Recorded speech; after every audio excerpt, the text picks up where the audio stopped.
Hello বন্ধুরা, গোপাল রান্নাঘর থেকে তোমাদের সাদর আমন্ত্রণ জানাচ্ছি। বন্ধুরা, আজকে নিয়ে এসেছি হচ্ছে একটি অতি উপাদেয় খাদ্য, সেটা হচ্ছে মানকচু বাটা। এবার তোমরা বলতে পারো যে তুমি তো কিছুদিন আগে দেখিয়েছিলে ইন্দুবালার ভাতের হোটেলের মানকচু বাটা, তাহলে এটার সাথে ওটার তফাৎ কী? দেখো বন্ধুরা, সারা বছর ধরে বাজারে মানকচু পাওয়া যায়, কিন্তু অধিকাংশ মানকচুতেই কিন্তু গলা ধরে না। কিন্তু বর্ষাকালের মানকচুতে কিন্তু গলা ধরার একটা সম্ভাবনা থেকেই যায়। এবার সেটা যে আমি বলবো যে একেবারে 100% থাকবে এমন কোনো কথা নেই, তবে থাকতে পারে।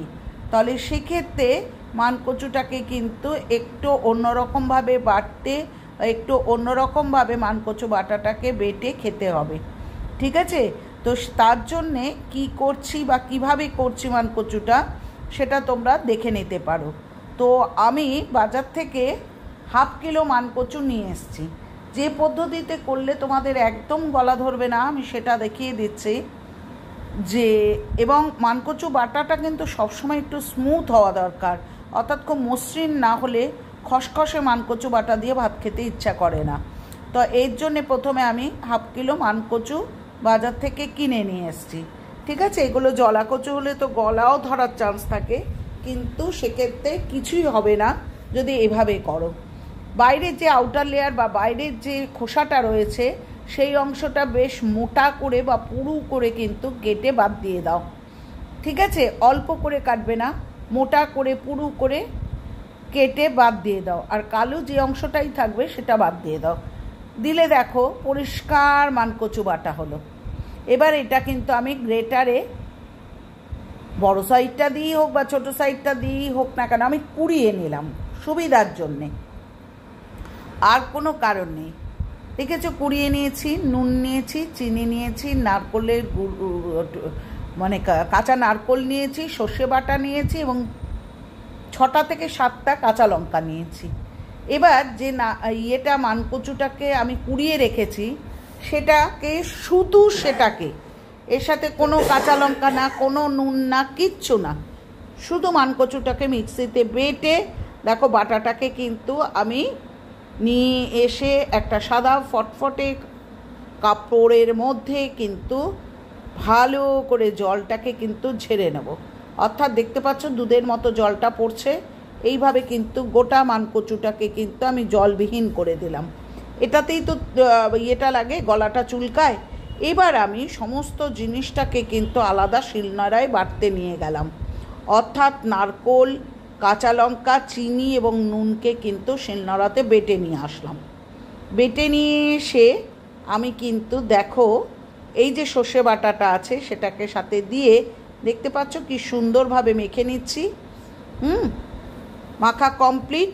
এই যে তৈরি হয়ে গেল হচ্ছে, অর্থাৎ শিলনোড়াতে যখন বাটলে তখন কিন্তু কাঁচা লঙ্কাটা, নুনটা এবং চিনিটা দিলে। তার কারণ হচ্ছে যদি মিক্সিতে দিতে তাহলে কিন্তু জলের সাথে চিনি বা নুন বা কাঁচা লঙ্কার ঝালটা সবটাই বেরিয়ে যেত। এবার দেখো সর্ষের তেল দিয়ে দিচ্ছি। আমি মানকচুটা মেখেছি ও সর্ষের তেল দিয়ে, এবং এইভাবে সর্ষের তেল দিয়ে দিচ্ছি। দিয়ে কিন্তু আমি মানকচুটাকে গরম ভাতে সবাইকে পরিবেশন করব। কি অপূর্ব যে খেতে হয়েছিল সেটা বলে বোঝাতে পারবো না। কোনো রকম গলা চুলকায়নি, কোনো রকম গলা ধরেনি বা হাত চুলকায়নি, ঠিক আছে? তাহলে কি বললাম, প্রথমে মানকচুটাকে কিন্তু মিক্সিতে ঘুরিয়ে নিলে জলটাকে ভালো করে ন্যাকড়ার মাধ্যমে কিন্তু চিপে বার করে দিলে, আর তারপর কিন্তু শিলনোড়াতে বাটতে গেলে নুন, চিনি, কাঁচা লঙ্কা এবং নারকোল সমেত। তারপর নিয়ে আসার পর সেটা সর্ষে বাটা দিয়ে এবং সর্ষের তেল দিয়ে ভালো করে মেখে নিলে অসম্ভব সুন্দর পরিবেশন করে, ঠিক এইভাবে একটা কাঁচা পাকা লঙ্কা দিয়ে। তো হয়ে গেল আজকের মতো আমার মানকচু বাটার রেসিপি তৈরি। তো বন্ধুরা, তোমাদের কাছে রিকোয়েস্ট থাকলো যে বর্ষাকালে কিন্তু মানকচু খেলে গলা চুলকবে, এই ধারণার থেকে কিন্তু মুক্তি। দেখিয়ে দিলাম কিভাবে গলা না চুলকেও কিন্তু মানকচু খেতে পারো। তো আজ আসি, পরের দিন ফিরবো আবার কোনো নতুন আইটেম নিয়ে। পুরনো বন্ধুরা যেরমভাবে পাশে আছো ঠিক সেইভাবেই সমর্থন করো, আর নতুন বন্ধুরা চ্যানেলটাকে সাবস্ক্রাইব করো, লাইক করো, কমেন্ট করো, শেয়ার করো। আর বন্ধুরা, চতুর্দিকে প্রাকৃতিক বিপর্যয়, সারা পৃথিবী কিন্তু আজকে এর মুখোমুখি, সুতরাং সবাই সাবধানে থাকো, ভালো থেকো। এবং এই বর্ষাকালে কোথায় ঘুরতে না যাওয়াই ভালো, বুঝলে তো? বর্ষাটা চলে যাক, তারপর না হয় ঘুরতে যেও। তো আজ আসলাম, প্রত্যেকের জন্য শুভেচ্ছা ভালোবাসা থাকলো। নতুন বন্ধুরা বারবারই বলছি, সাবস্ক্রাইব করার পর কিন্তু 24 ঘন্টা টাইম দেবে, আদারওয়াইজ কিন্তু তোমাকে পরিবারভুক্ত করতে পারবো না ভাই। আর তুমিও ওইভাবে আনসাবস্ক্রাইব করে দিও না, তাতে তোমার চ্যানেলেরও ক্ষতি হচ্ছে। তো আজ আসি, পরের দিন ফিরবো আবার কোনো নতুন আইটেম নিয়ে। টাটা, ভালো থেকো।